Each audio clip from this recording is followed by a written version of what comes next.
1장 3절로 13절까지 말씀입니다. 베드로전서 1장 3절로 13절, 제가 가진 성경 신약 377쪽에 있는 말씀입니다. 제가 3절 먼저 읽습니다. 화면 참고하십시오. 우리 주 예수 그리스도의 아버지 하나님을 찬송하리로다. 그의 많으신 긍휼대로 예수 그리스도를 죽은 자 가운데서 부활하게 하심으로 말미암아 우리를 거듭나게 하사 산 소망이 있게 하시며,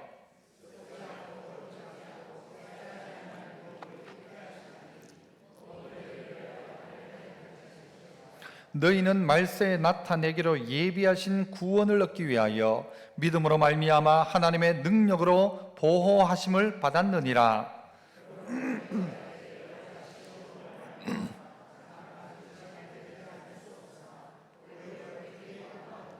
너희 믿음의 확실함은 불로 연단하여도 없어질 금보다 더 귀하여 예수 그리스도께서 나타나실 때에 칭찬과 영광과 존귀를 얻게 할 것이니라.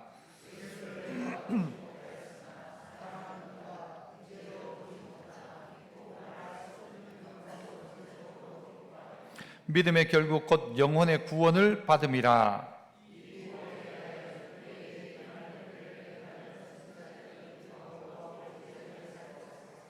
자기 속에 계신 그리스도의 영이 그 받으실 고난과 후에 받으실 영광을 미리 증언하여 누구를 또는 어떠한 때를 지시하는지 상고하니라.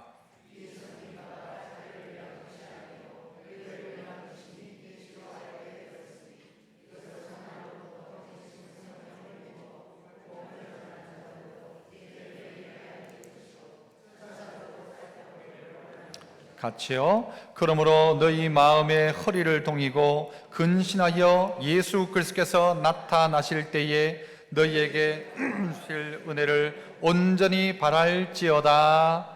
아멘. 오늘 본문 가운데 보면 은혜라는 말이 나옵니다. 이 은혜라는 말이 영어로는 기프트, 선물이라는 것입니다. 우리에게 선물을 주셨다라는 것인데요. 그래서 오늘 저는 설교 제목을 최고의 선물이라고 제목을 정해봤습니다. 우리에게 주어진 최고의 선물은 뭐냐? 곧 예수 그리스도입니다. 우리에게 최고의 선물을 주심으로 말미암아 우리에게 얼마나 풍성한 삶과 소망이 생겼는지를 오늘 이 베드로 사도가 이야기하고 있습니다. 누구에게 이야기하는가? 이 편지를 받고 있는 사람들은 예수 믿는 이유 때문에 전 세계에 흩어져 있는 백성들이었습니다. 자기 고향에서 쫓겨나고 어려움을 당하여 숨어다니고 쫓겨다니는 사람들에게 쓴 편지가 오늘 베드로 전후서라는 거죠. 저는 가만히 생각해 봤습니다. 나에게 주어진 최고의 선물은 무엇이었을까? 우리가 예수 믿는 거 빼고 내가 받았던 선물 중에 좋았던 선물이 무엇인가를 가만히 생각해 보니까 저는 어릴 적에 어머니가 저에게 해준 선물이었습니다. 보니까 제가 중학교 그때쯤에 보니까 제일 부러운 게 뭔가 하면요, 자전거였습니다. 애들이 자전거 타고 다니는 게 얼마나 멋있고 좋아 보이는데 난 자전거가 없는 거예요. 그래서 어머니에게 가서 어머니 저 자전거 사주세요. 엄마 자전거 사줘요. 자전거 한 대 사줘요. 아버지한테는 말할 엄두도 나지 않고 어머니에게 가서 졸랐죠. 그러니까 엄마가 하시는 말씀이 돈 없다 하시더라고요. 돈 없다 하시는데 그래도 제가요 또 고집스럽게 또 엄마 자전거 한 대 사달라고 막 이야기를 했어요. 그런데 어느 날 겨울에 그날 또 자전거 사달라고 하니까 어머니가 이렇게 이야기하시더라고요. 네가 성경, 신약 성경을 한 권 다 읽으면 내가 자전거 사줄게 그러셨어요. 그래서 제가요 성경을 읽었을까요? 안 읽었을까요? 그날부터 시작해가지고 한 3일 안에 제가 끝했던 것 같아요. 저는요 그때 성경 읽을 때 그 느낌을 다 기억하고 있어요. 그때 어떤 느낌으로 성경을 읽었는지. 성경도 좋기도 하지만 자전거가 막 어른거리면서 성경을 읽기 시작했는데요. 그 겨울철 뜨거웠던 바닥도 저는 방바닥이 막 뜨거운데 앉아가지고 성경책을 쫙 읽었던 기억이 납니다. 그리고 그 자전거를 받고 얼마나 좋았던지요. 그런데 저희 어머니가 원했던 건 뭡니까? 자전거입니까? 성경입니까? 성경이었죠. 제가 원했던 건 성경이었어요? 자전거였어요? 자전거였죠. 그런데 지금 와서 그 자전거 어디 있을까요? 그때 그 자전거, 중고 자전거 15,000원 주고 어머니가 사오셨거든요. 15,000원 큰 돈이었죠. 그 자전거는 온데간데 없는데 지금 남아있는 게 있습니다. 뭐가 남아있어요? 처음 읽었을 때, 그 성경 읽었을 때 그 감동은, 그게 중학교 1학년 아마 겨울 방학이었던 걸로 저는 기억하거든요. 그리고 중학교 2학년 때 저는 또 수련회를 통해 큰 은혜를 경험하게 됩니다. 돌아보니 하나님께서 선한 방법으로 그렇게 인도하셨던 것 같습니다. 하나님은 우리에게 가장 적합한 것을 주기를 원하시거든요. 하나님은 우리가 하나님 앞에 자전거 함에도 불구하고 하나님은 우리에게 말씀을 선물로 주시고, 우리는 자꾸 다른 걸 구하는데 하나님은 우리에게 주고 싶어하는 최고의 선물이 있는데, 그게 뭔가? 예수 그리스도 내가 너에게 선물로 준다.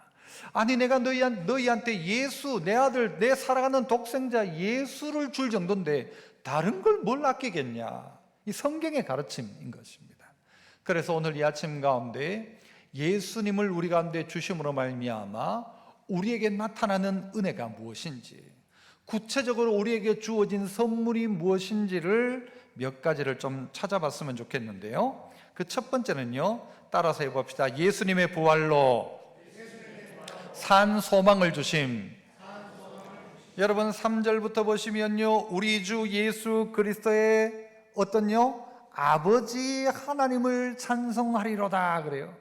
우리 주 예수 그리스도의 아버지 하나님을 찬송하리로다.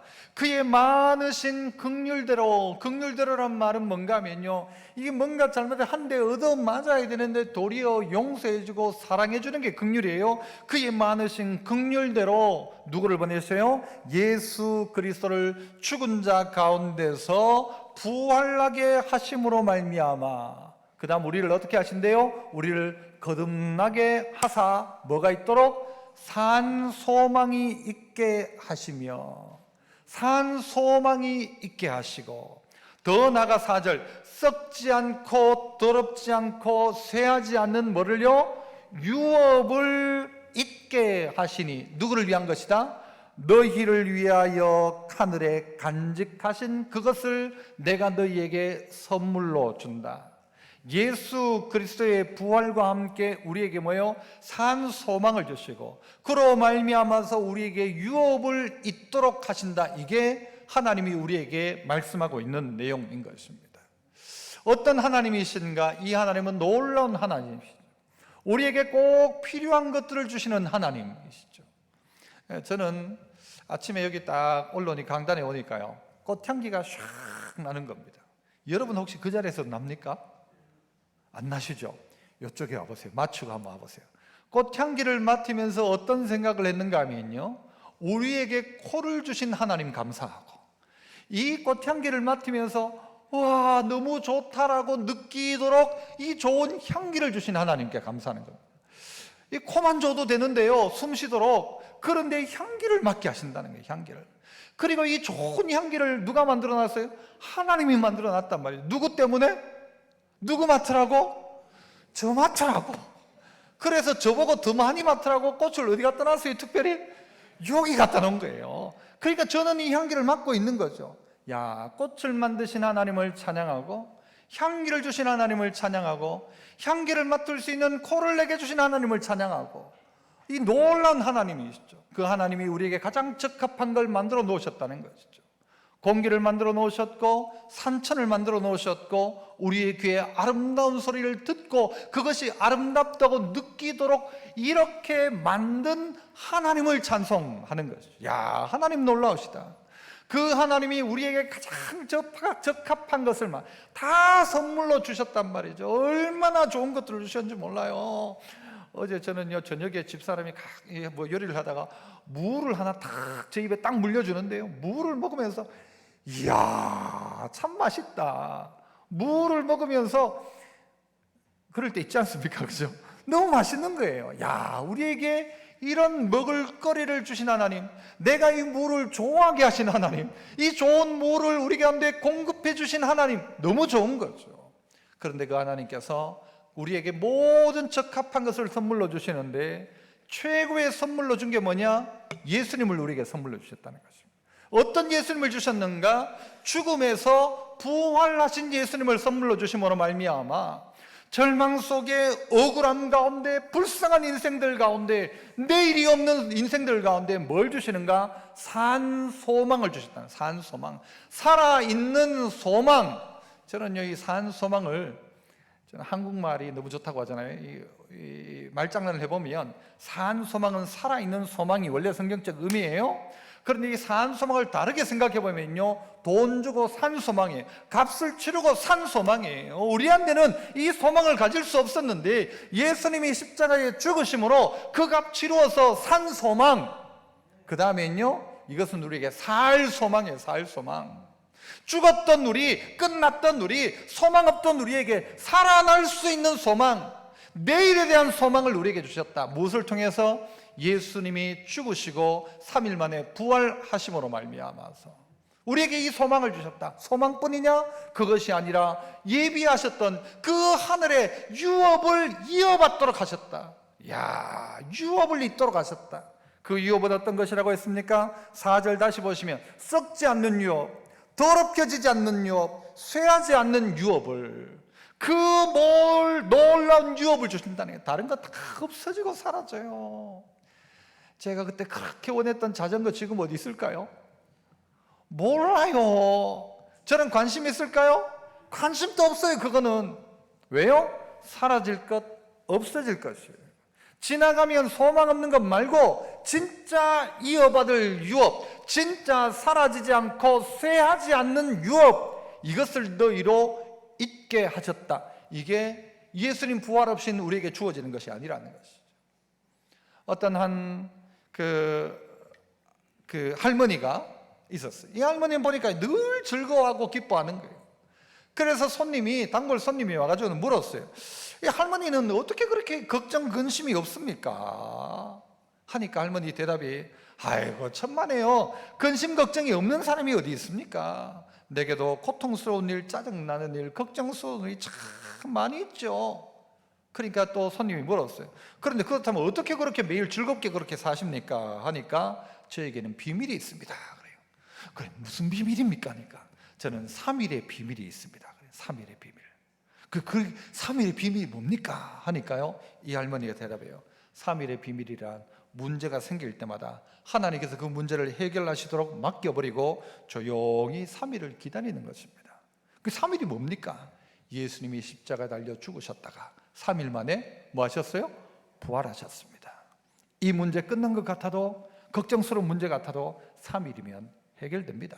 그래서 이 할머니에게는요, 어떤 게 있는 비밀이 있는가? 3일이면 해결된다는 거예요. 3일이면. 지금은 고민거리, 3일 뒤에는 아무 고민거리도 아니다. 누가 해결하시는 거죠? 하나님이 해결하신다. 이 믿음을 가지고 살아간다는 것이죠. 끝났다 싶은 인생의 자리 가운데서요, 3일 뒤에 부활이 있다. 이건 놀라운 소망인 것입니다. 와, 어떻게 내 인생에 이런 일이 벌어지냐. 3일 뒤에 놀라운 부활의 역사. 그래서요, 여러분, 인도의 수상이었던 그 네루라는 사람이 있어요.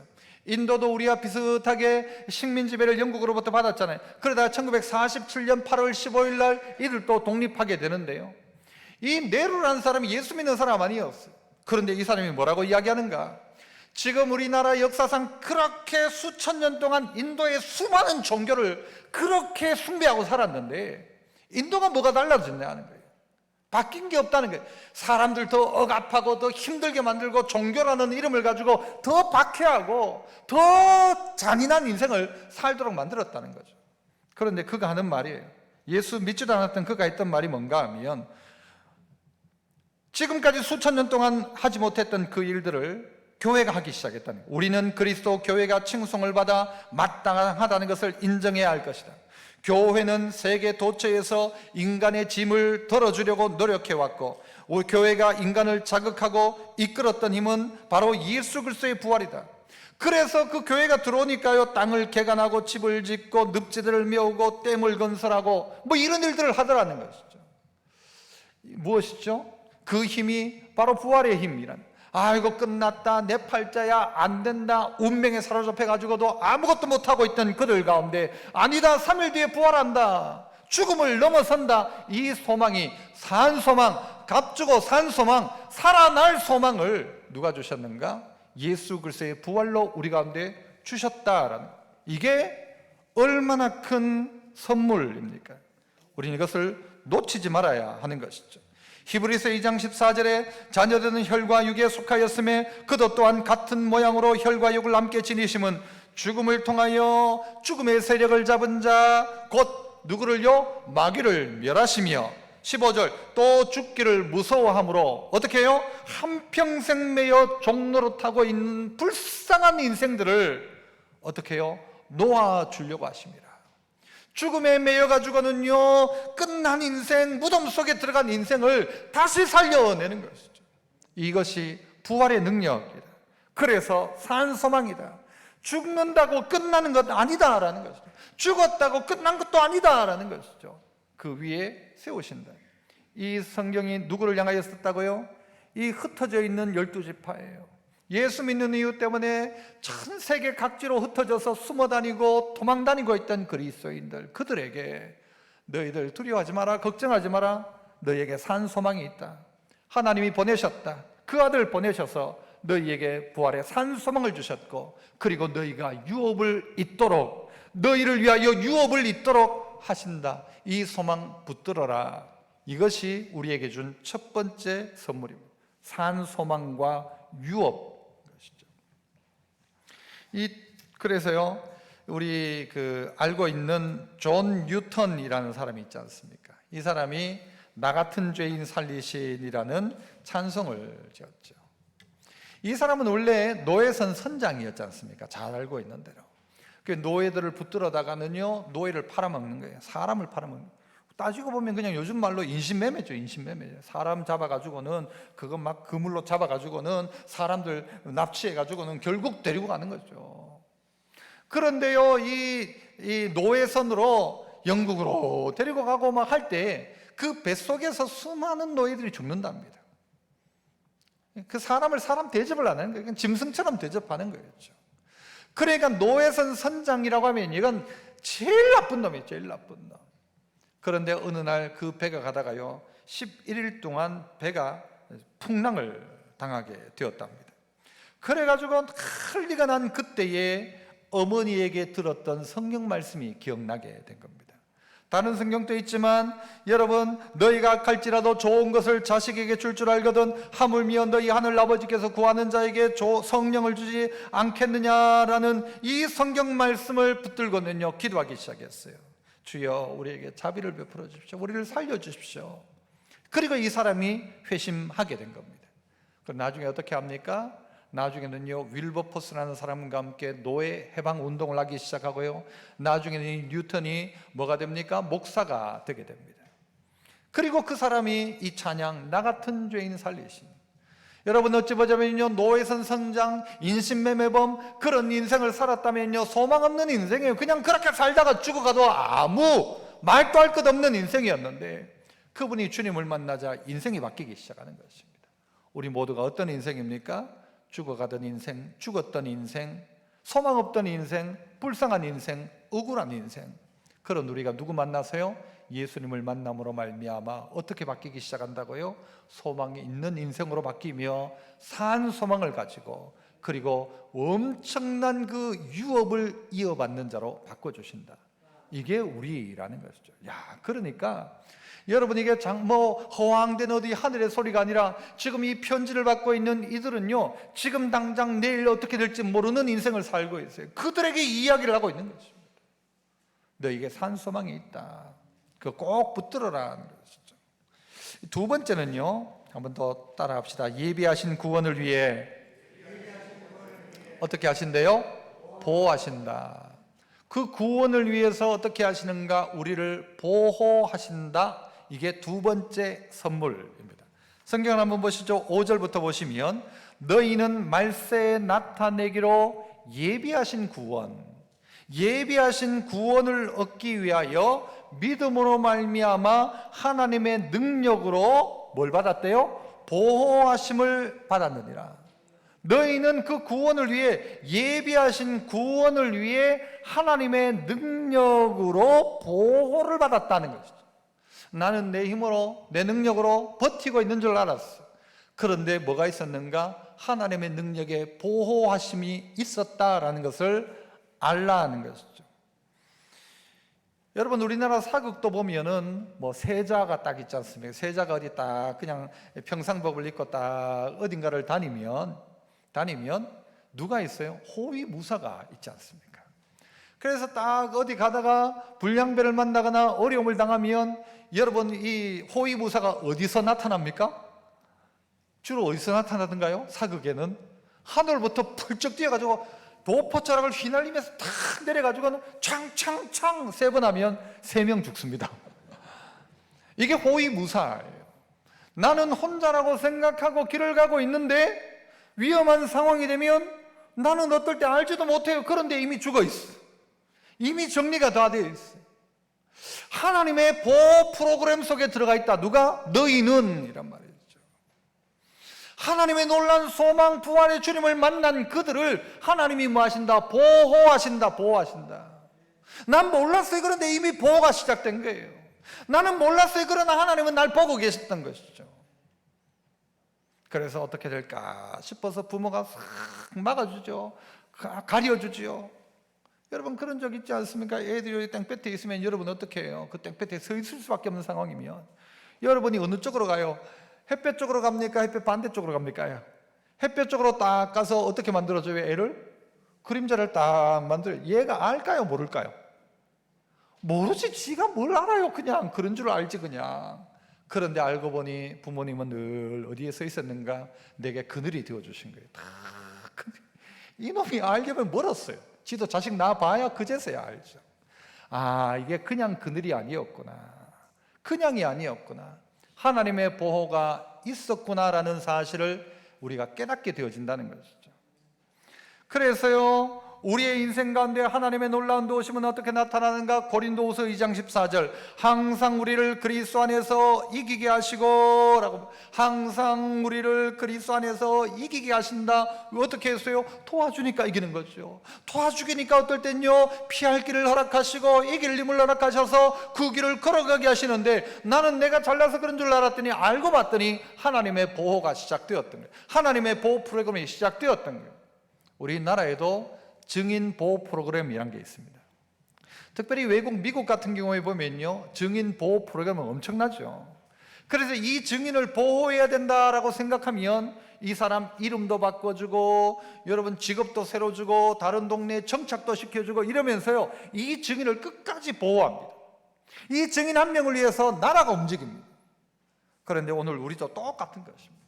복음의 증인된 우리를 위해서, 하나님의 뜻대로 살아가기 위해 결단한 우리를 위해서 증인 보호 프로그램이 시작된다. 누가 도우시죠? 성령이 도우시고 천사가 도우시고 우리의 삶들 속에 하나님께서요 도우시는 은혜가 있다. 이것이 우리에게 주어진 두 번째라는 것입니다. 여러분, 히브리서 11장에 보면요, 우리 초대교회를 살았던 수많은 그들의 이야기를 합니다. 지금 이 베드로 이 성경을, 이 편지를 받아들었던 그들과 동일한 시대를 살았던 그들의 이야기를 이렇게 이야기하고 있습니다. 여자들은 자기의 죽은 자들을 부활로 받아들이기도 하며, 그때 살고 있던 여인들이 죽은 남편, 죽은 자식들을 뭘로 받아들이는가? 부활로 받아들이기도 하며, 예수 믿는 이유 때문에 죽어갔던 수많은 사람들을 어떻게 해요? 부활로 말미암아 받아들이기 시작했다. 죽었지만 죽은 게 아니라 부활의 소망 가지고 이겨냈다는 말이죠. 또 어떤 이들은 더 좋은 부활을 얻고자 하여 심한 고문을 받되 구차히 풀려나기를 원하지 않았다. 그 시대를 이야기하는 것입니다. 구차한 변명을 해서 풀려나기를 원하지 않았다. 고문을 받지만 36절, 또 어떤 이들은 조롱과 채찍질 뿐 아니라 결박과 옥에 갇히는 시련도 받았다. 돌로 치는 것과 톱으로 켜는 것과 시험과 칼로 죽임을 당하고 양과 염소의 가죽을 입고 유리하여 궁핍, 환난, 학대를 받았다. 그 당시에 살고 있던 성도의 모습이라는 것입니다. 만약 지금 이 시대에 이 성경이 그대로 우리 안에 진행된다면 얼만큼 우리가 버틸 수 있을까? 아, 이런 어려움을 당하면 나는 버틸까? 그런데 버틸 수 있는 힘이요, 내게 있지 않습니다. 자신만만해도 베드로 부인했잖아요. 하지만 믿음의 성도들이 구차히 변명하여 풀려나지 않고 톱으로 켜고 그런 고통 속에서도 끝까지 믿음 지켰다. 왜 가능한 일입니까? 성령께서 그의 인생을 도우시는데 어떤 소망 가지고? 부활의 소망 가지고 구차히 이 땅 다가 아니다, 영원한 세계가 있음을 확신하는 그 확신이 이들을 구차한 변명으로 내몰지 않았다는 것이죠. 그러면서 38절은 이렇게 이야기를 합니다. 이런 사람은 세상이 감당하지 못하느니라. 그들이 광야와 산과 동굴과 토굴에 유리하였느니라. 숨어 다녔다. 그런데 여러분, 저희 성경에 보면 괄로 표시가 있어요. 이런 사람은 세상이 감당하지 못하느니라. 성경 안에 괄로는 어떤 의미라고 했습니까? 성경에는 원본 성경은 존재하지 않습니다. 지금 그 처음 썼던 성경은. 그런데 그것이 번역되고, 그러니까 번역이 아니고 이렇게 뺏겨 쓰고 해서 그걸 사본이라고 하거든요. 사본이 나오고 난 다음에 나중에 성경 절수를 전부 다 잘 정리를 한 거예요. 그랬는데 다 정리해 놓고 난 다음에 보니까 우리가 지금 봤던 성경보다 더 옛날 성경을 찾아낸 거예요. 더 원본에 가까운 성경을 발견한 거예요. 그 성경에 보니까 요 구절이 없어요. 그러면 없음 표시를 하고, 그 시대 것 보니까 이런 구절이 있기도 하고 없기도 하고 뭐 다양하게 있더라. 그러면은 어떻게 하는가 하면요, 괄로 처리를 해놓는 겁니다. 어떨 때는 요건 어떤 사본에는 있고 어떤 사본에는 없고, 이런 좀 그런 건 괄로 처리를 해놓은 거예요. 그 괄로의 의미는 뭔가 하면요, 누군가가 성경을 필사하다가 그 자리에 가서 자기의 느낌을 쓴 거예요. 이 이야기를 듣다가요, 이 사람이 이런 사람은 세상에 감당 못한다라고 그 써붙여 놓은 한 구절이 자기 느낌과도 같을 수도 있다는 겁니다. 원본일 수도 있지만 누군가가 썼다면 자기의 느낌을 쓰는 거예요. 이 성경을 쭉 필사하다가 막 이게 감동이 되는 거예요. 그때 그 사람들이 생각나면서 이런 사람은 세상에 감당하지 못하느니라라고 써놓았다는 것이죠. 여러분, 어떻게 감당할 수 없는 이런 사람들이 되었습니까? 그들에게 주어진 선물 뭐예요? 보호하심입니다. 우리나라 독립을 위해 살았던 수많은 분들이 있지 않습니까? 나라 위에 목숨 바쳤던 분들이 있어요. 그분들 어떻게 그렇게 할 수 있었을까? 그 모진 고문을 어떻게 그렇게 견딜 수 있었을까? 우리 같으면 못 견딜 것 같죠. 그러나 대의였죠. 그러나 오늘 이들 가운데 뭐예요? 산 소망이었죠. 이것으로 이기고 견뎌내더라. 그러니까 세상이 감당을 못하더라. 요즘 이 시대의 성도는 어떠합니까? 그런 야성들을 사실 많은 부분 잃어버리고 있기도 하죠. 그래서 이런 사람은 세상이 감당하지 못하느니라가 아니라 우리 성도도 이제 세상을 감당을 못하는 거. 우리가 아이고, 세상이 뭐 나를 그냥 두지는 않습니다. 감당을 못하는 거. 옛날에는요, 세상이 우리를 감당 못했는데 지금은 우리가 세상을 감당을 못하는 거예요. 뭐가 사라졌습니까? 뭐가 희미해졌습니까? 산소망과 이어받은 유업, 그리고 더 나아가 하나님의 보호하심이 희미해져 버렸기 때문입니다. 자꾸 받는 선물이 뭔가 하면 자전거 받고 싶고, 차 받고 싶고, 백 받고 싶고, 반지 받고 싶고, 여기에만 관심이 있다가 보니까요, 살아있는 소망, 살아있는 유업에 대해 관심을 놓쳐버린 것입니다. 우리 안에 하나님의 보호하심, 이게 우리에게 주어진 두 번째라는 것이죠. 로마 핍박이 한창일 그때에 여러분 전해 내려오는 이야기이죠. 12명의 성도들이 잡힌 거예요. 잡혀가지고 이들을 본보기로 죽이는데 한겨울에 얼음을 딱 구멍을 12개를 내놓고 그 사람들 전부 거기에 집어넣는 거예요. 목만 꺼내놓고. 그리고 어떻게 하는 거예요? 그냥 어떻게 죽으면 죽지만 얼어서 죽는 거예요. 그 시간을 버텨야 되는 거죠. 너무너무 고통스러운 시간이죠. 그러면서 그 옆에는 따뜻한 옷과 불을 피워놓고 음식을 차려놓고, 너희가 예수 부인하기만 부인하면 너희에게는 따뜻한 음식과 옷이 있다. 당장 예수만 부인해라. 그러면 너희 살려준다. 그런데 그 12명이 그 안에 끝까지 버티고 있는 거예요. 그런데 여러분 상상해봐도 그렇잖아요. 몸이 그냥 죽는 게 아니라 얼어서 죽어가고 있다는 것이죠.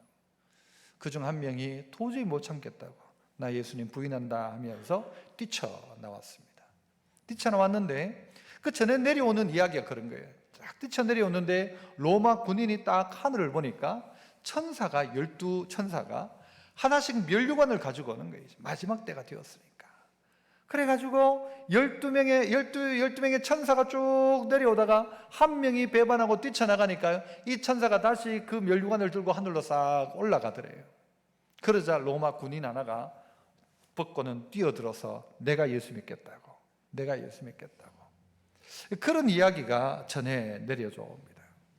분명한 사실, 분명한 하나님의 영광, 그때 하나님의 분명한 면류관에 그 소망이 있다면 우리는요, 이기고 버텨낼 수 있는 거죠. 수많은 성도가 그렇게 살았다라는 것입니다. 그렇게 이겨냈다는 것입니다. 그러니까 세상이 이런 사람들을 감당을 못했다. 세상이 감당치 못하는 사람이었다. 그래서 우리가 예수 믿게 되면 우리에게, 자녀에게 주어지는 놀라운 권세들이 있잖아요. 하나님의 보호하심, 이거 분명한 거죠. 성령의 내주하심, 성령의 견인이 뭐예요? 성령께서 우리를, 견인차 있잖아요. 견인차, 우리 차가 고장 나가지고 못 가더라도 견인차가 와서 딱 잡아주고 끌고 가면 되는 것처럼 성도를 견인해 가신다. 우리를 이끌어 가신다는, 보호하신다는 거죠. 기도에 응답하시고 사단을 결박하고 천사를 동원해서 도우시는 이 은혜가 누구에게 있는가? 성도에게 주어진 것이다. 성도에게 주어진 권세라는 것. 하나님은 우리를 도우신다. 어떻게 하도록? 예비하신 구원을 얻도록 우리를 도우신다. 순종하기만 하면, 묵묵히 그 자리에 있기만 하면. 그래서 여러분, 이 초대교회 성도들이 어떠했어요? 6절, 우리 본문 6절, 그러므로 너희가 이제 여러 가지 시험으로 말미암아 잠깐 근심하게 되지 않을 수 없으나 오히려 크게 기뻐하는도다. 너희 믿음의 확실함은 불로 연단하여도 없어질 금보다 더 귀하여 예수 그리스도께서 나타나실 때에 칭찬, 영광, 존귀를 얻게 할 것이다. 이거 바라보라는 것이죠. 칭찬과 영광과 존귀. 그 나타날 영광을 위해서 어떻게 하신다고요? 우리를 보호하신다. 마지막 세 번째는요, 또 한번 따라 해봅시다. 보지 못해도 믿고 사랑하게 하심. 우리에게 주어진 세 번째 선물은 뭔가 하면요, 하나님이 우리를 사랑하신다는 것과 우리가 또한 하나님을 사랑하게 되어진다는 것이죠. 자, 보시죠. 8절. 예수를 너희가 보지 못하였으나 사랑하는도다. 본 적이 없단 말이죠. 그런데 사랑하는도다. 이제도 보지 못하나 믿고 말할 수 없는 영광스러운 즐거움으로 기뻐하니. 보지 못했는데 사랑하고 지금도 보지 못하지만 믿고 말할 수 없는 영광스러운 즐거움으로 기뻐한다. 그 우리 안에 이런 기쁨이 있다는 거예요. 그래서 주님을 사랑한다는 거 본 적도 없는데. 우리 요 뒤에도 뭐라고 써놨습니까? 우리 강단에 글자 뭐 있죠? 여기 뭐예요? 이쪽은 더욱 사랑해줘. 오직 예수님 더욱 사랑. 아니, 본 적이 없는데 사랑하는도다. 이제도 보지 못하나 말할 수 없는 영광스러운 즐거움으로 기뻐한다. 이게 이 성도들이었다는 것입니다. 이 성도들이 어떻게 이렇게 즐거워하고 기뻐할 수 있는가? 어떻게 주님을 사랑하는가? 어떻게 그 사랑이 생겨났는가? 여러분, 저도 제 딸아이가 이제 곧 기회가 되면 손주를 안겨주지 않을까? 아직 임신했단 말은 아니고요. 그게 너무 기다려지는 거예요. 어른들이 다 하시는 이야기가 인생은 손자를 낳아봐야 안다고, 그제서야 인생을 논할 수 있다고 하니까 목사가 인생을 알아야 뭐 설교를 할 수 있지 않겠습니까? 오매불망 기다리는 마음이 없지 않아 있습니다. 그런데 그 아이가 태어나기만 태어난다면, 아니 아직 가지기도 전에 이미 저는 뭐가 되었어요? 준비가 다 되어 있습니다. 뭐 할 준비? 사랑할 준비. 다 준비된 사람이에요. 나는 마음으로 뭐 다 준비됐어요. 눈치 안 나게 도와주고, 눈치 안 나게 사랑하고, 어떨 때는 확 눈치 보이면서 사랑하고, 어떻게든 난 사랑할 준비가 다 되어 있어요. 그 아이가 아직 형체도 갖춰지지 않았지만, 그것처럼 하나님 우리를요, 자격 조건을 가지지 않고 만세전부터 우리를 선택하시고 사랑하셨다. 그런데 우리가 드디어 그 사랑을 알게 된 거죠. 예수님을 보지 못했지만 너희가 사랑하지 않느냐? 힘들고 어려운 가운데 산소만 가지고 예수 부활 그거 붙들고 이겨내고 있지 않느냐? 그래서 성도들이 주님을 사랑하는도다. 보지 못했지만 사랑하는도다. 지금도 이제도 보지 못하지만 그 말할 수 없는 영광스러운 즐거움으로 기뻐하는데, 무엇 때문이죠? 9절, 믿음의 결국 곧 영혼의 구원을 받음이라. 영혼의 구원을 받음이라. 10절 또 보실까요? 이 구원에 대하여 너희에게 임할 은혜를 예언하던 선지자들, 이 구원에 대해서 뭐라고 말해요? 너희에게 임할 은혜. 너희에게 임할 은혜가 뭐라고요? 선물이라고 하지, 선물. 너희에게 주실 선물에 대해서 예언하던 선지자들이 뭘 하기 시작해요? 연구하고 부지런히 살펴본 거예요. 이 선물에 대해서, 너희에게 줄 선물에 대해서 선지자들이 연구하고 살펴봤는데 11절, 자기 속에 계신 그리스도의 영이 그 받으실 고난과 후에 받으실 영광을 미리 증언하여 누구를 또는 어떠한 때를 지시하는지 상고했다. 선지자들이. 12절, 이 섬긴 바가 자기를 위한 것이 아니요 누구를 위한 것이래요? 너희를 위한 것임을 계시로 알게 되었으니 이것은 하늘로부터 보내신 성령을 힘입어 복음을 전하는 자들로 이제 너희에게 어떻게 해요? 알린 것이다. 이거 천사도 이것은 부러워하는 것이다 라고 이야기하고 있습니다. 선지자를 통해서 다 성경을 살피고 예언들을 다 살핀 내용의 결론이 뭔가 하면 너희라는 겁니다.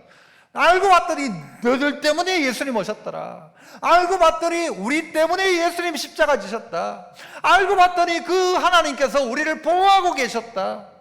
연구해 보니까 그렇더라는 거예요. 그 우리가 깨닫기 시작하는 거죠. 이게 신앙에 철드는 거죠. 철. 신앙에 철이 들기 시작하는 것입니다. 이전에는 몰랐었던 거예요. 여러분, 오늘 본문 우리가 읽었던 자리에 제일 많이 반복되는 단어가 뭔가 하면요, 너희라는, 너희는 너희를 위한 은혜, 너희예요. 너희에게 주실 은혜, 너희에게 가져다 주실 은혜, 선물, 계속 이야기를 하는 것입니다. 하나님의 최고의 관심은 누군가 하면 너희다. 너희를 위해서 내가 내 아들 보냈는데 아들 준 내가 다른 거 못 주겠냐? 아니, 내가 너희에게 아들 준 이유가 뭔지 아냐? 산 소망, 너희 살리려고 한 거다. 그리고 너희를 어떻게 그 하늘의 유업을 이어받도록 하려고다. 그거 하기 위해서 내가 너희를 돕는데 천사를 통해서 돕고, 너희가 기도하면 내가 도와주고, 성령이 너를 돕고 네 마음에 감동을 주고 그대로 움직이기 시작하면 내가 너 도와준다. 이거 깨닫는데, 깨달아 보니 아, 주님이 날 사랑하고 계시구나. 주님이 날 사랑하고 계시구나. 깨닫게 되어지는 것이죠. 성경은 이런 이야기도 하죠. 건강한 자에게는 의사가 쓸데없고 병든 자에게라야 쓸데있느니라. 나는 의인을 부르러 온 것이 아니요 죄인 부르러 왔노라. 바꿔 말하면요, 나는 의인 부르러 온 게 아니고 네 부르려고 왔다 하는 거예요. 너 부르려고 왔다 하는 것이죠. 너 때문에 내가 왔다 하는 것이죠. 널 위해 내가 왔다는 것이죠. 여러분, 그래서 성령을 통하여 너희에게 복음을 전해어 준 자도 있다고 하잖아요. 그걸 우리가 받았다는 것이죠. 1884년 갑신정변이 일어난 그때 조선은 정말 불안하고 혼란스러웠던 때였습니다. 우리 이 대한민국이 조선 땅을 가지고 은둔의 나라, 아무도 모르는 나라라고 했어요. 그런데 1885년 4월, 여러분, 그 부활절에 제물포항에 한 척의 배가 도착하게 됩니다. 언더우드와 아펜젤러. 나중에 이런 고백을 가지고 우리는 부활절에 이곳에 왔다. 그날 사망의 철창을 쳐부수고 부활하신 주님께서 조선의 결박을 끊어주시고 하나님의 자녀로 빛과 자유의 세계로 인도하여 주시기를 기도했다. 그때 그 기도가 그대로 이루어진 것이죠. 조선의 결박을 끊어주시고 하나님의 자녀로 빛과 자유의 세계로 인도하여 주시기를. 이 나라 오랜 기간 동안 눌려 살고 억압받고 정말 절망의 나라였다고 한다면 복음이 들어오고 우리에게 새로운 빛이 비춰진 것이죠. 아까 이야기했던 인도 땅 가운데 수많은 종교에 헌신했지만 그들을 괴롭게 만들고 힘들게 만들고 자해하게 만들고 자학하게 만들고 그랬던 그들, 소망 없던 그들 가운데 복음이 들어가면 바뀐다는 것이죠. 그래서 보지 못해도 믿고 사랑하게 하시고, 아하, 주님이 그 사람 나에게 보내주셨다. 아, 날 사랑한다. 그 선교사님을 통해 복음을 받게 되었다. 날 사랑한다는 것이죠. 그 사람이 전도해가지고 그 같이 있던 우리 동네 사람이 전도해가지고 내가 예수 믿게 되었다. 이거 보니까요, 주님이 날 사랑하셔서 선지자를 통해서 깨닫게 하시고 영광하게 하셔가지고 우리를 위해서 주님이 오셨다는 것을 가르쳐 주시고, 그것을 성령의 감동으로 복음을 전해주는 그들을 통해서 나도 예수 믿게 되었다. 여러분, 이것이 하나님의 사랑이라는 것입니다. 하나님의 최고의 선물이 무엇입니까? 예수 그리스도. 예수 그리스도를 통해서 우리에게 주는 것이 무엇입니까? 산소망 주신다. 그래서 유업 있도록 하는 산소망. 그리고 우리를 보호하신다. 그리고 우리를 사랑하신다. 그래서 우리도 또한 주님 사랑한다. 놀란 고백이 여러분의 것 되시기를 축복합니다. 은혜로우신 아버지 하나님 감사합니다. 너희는 마음의 허리를 동이고 근신하여 예수 그리스도께서 나타나실 때에 너희에게 가져다 주실 은혜를 온전히 바랄지어다. 이 말씀을 우리가 기억하게 하시고, 힘들고 어려운 시절을 살고 있던 그리스도인들에게 그들을 살리는 말씀, 그들에게 가장 필요한 지금의 말씀, 돈이 아니라 다른 먹을 것이 아니라 예수 그리스도, 그 산소망 붙들므로 말미암아 이겨내고 승리하게 하시고, 보호받고 주님의 사랑을 깨닫고 사랑하며 살던 그들을 기억하며 오늘도 우리의 믿음의 길 잘 달려가는 저희들 다 되게 하여 주옵소서. 우리에게 산소망 주시고 보호하시고 사랑하신 하나님 앞에 정말 감사와 영광을 돌리옵고 예수님 이름으로 기도합나이다. 아멘. 우리 박수 치면서 1절과 마지막 절 찬송합니다. 주의 확실한 약속의 말씀 듣고 주만 믿으면 구원을 받으리라. 할렐루야 할렐루야. 내가 예수를 믿어 그의 흘리신 피로 내 죄 씻었네. 할렐루야 할렐루야. 내가 예수를 믿어 그의 흘리신 피로 내 죄 씻었네. 우리 모두 다 그 반열, 우리